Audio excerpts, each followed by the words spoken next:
नमस्कार दोस्तों, स्वागत है आप सभी का आपके अपने YouTube चैनल ये कहानियाँ पर। तो दोस्तों, आपने सुना होगा कि लालच जो है वो बुरी बला है, क्योंकि लालच का भाव जिस इंसान के मन में आ जाता है तो वो भाव उसके मन में सुख और संतुष्टि को ख़त्म कर देता है। तो फिर आज की जो हमारी कहानी है वो इसी विचार के साथ है कि हमें लालच नहीं करना चाहिए। तो चलिए दोस्तों, बिना देर किए हमारी आज की कहानी शुरू करते हैं। तो क्या होता है कि एक बार एक गांव होता है जिसका नाम नयासर है। उस गांव में एक नाई अपनी पत्नी और बच्चों के साथ रहता है। नाई बहुत ईमानदार था और अपनी कमाई से संतुष्ट भी था। उसे किसी प्रकार का कोई लालच नहीं था। और जो नाई की पत्नी थी वो भी नाई के कमाए हुए पैसों से बड़ी कुशलता से अपनी गृहस्थी चलाती थी। कुल मिलाकर उनकी जिंदगी बड़े आराम से हंसी खुशी से गुजरती थी। अब जो नाई है वो अपना काम बहुत निपुणता से करता था। एक दिन राजा ने नाई को अपने पास बुलाया और रोज उसे महल में आकर हजामत बनाने को कहा। नाई ने भी बड़ी प्रसन्नता से राजा का प्रस्ताव मान लिया। नाई को राजा रोज हजामत बनाने के लिए एक सोने का सिक्का देता था। इतना सारा पाकर नाई की पत्नी भी बहुत खुश थी। अब उनकी जिंदगी बड़े आराम से कटने लगी थी। घर पर किसी चीज की कोई कमी नहीं रही और हर महीने अच्छी रकम की बचत भी होने लगी। नाई, उसकी पत्नी और बच्चे सभी खुश रहने लगे। एक दिन क्या हुआ कि शाम को जब नाई अपना काम निपटाकर महल से अपने घर वापस जा रहा था तो रास्ते में उसे एक आवाज सुनाई दी। जो आवाज थी वो एक यक्ष की आवाज थी। यक्ष ने नाई से कहा, मैंने तुम्हारी ईमानदारी के बहुत चर्चे सुने हैं। मैं तुम्हारी ईमानदारी से बहुत खुश हूँ और तुम्हें सोने की मुद्राओं से भरे 7 घड़े देना चाहता हूँ। क्या तुम मेरे दिए हुए घड़े लोगे? नाई पहले तो थोड़ा डर गया, पर दूसरे ही पल उसके मन में लालच आ गया और उसने यक्ष के दिए हुए घड़े लेने का निश्चय कर लिया।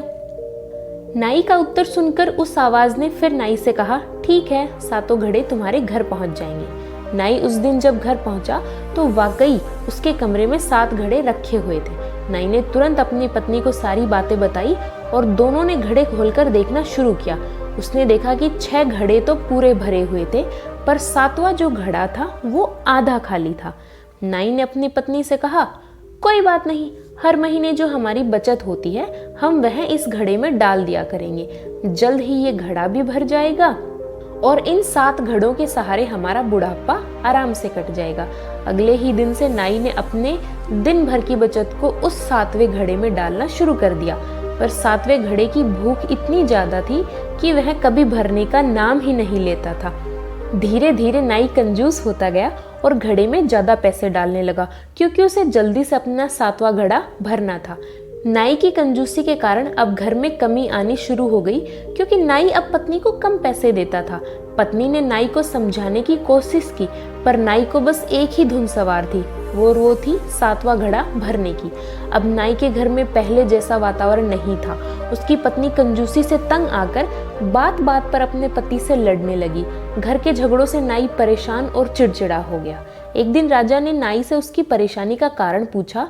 नाई ने भी राजा से कह दिया कि अब महंगाई के कारण उसका खर्चा बढ़ गया है। नाई की बात सुनकर राजा ने उसका मेहताना बढ़ा दिया, पर राजा ने देखा कि पैसे बढ़ने से भी नाई की खुशी नहीं हुई। अब वह भी परेशान और चिड़चिड़ा ही रहता था। एक दिन राजा ने नाई से पूछ ही लिया कि कहीं उसे यक्ष ने 7 घड़े तो नहीं दे दिए हैं। नाई ने राजा को 7वें घड़े के बारे में सच सच बता दिया। तब राजा ने नाई से कहा कि 7 घड़े यक्ष को वापस कर दो, क्योंकि 7वां घड़ा तो साक्षात लोभ है, उसकी भूख कभी नहीं मिटती। नाई को सारी बात समझ में आ गई। नाई ने उसी दिन घर लौटकर 7 घड़े यक्ष को वापस कर दिए। घड़ों के वापस जाने के बाद नाई का जीवन फिर से खुशियों से भर गया। तो दोस्तों, इस कहानी से हम ये सीख सकते हैं कि हमें कभी भी लोभ नहीं करना चाहिए, क्योंकि भगवान ने हम सभी को अपने कर्मों के अनुसार चीजें दी हैं। हमारे पास जो है हमें उसी में खुश रहना चाहिए। अगर हम लालच करेंगे तो 7वें घड़े की तरह उसका कोई अंत नहीं होता।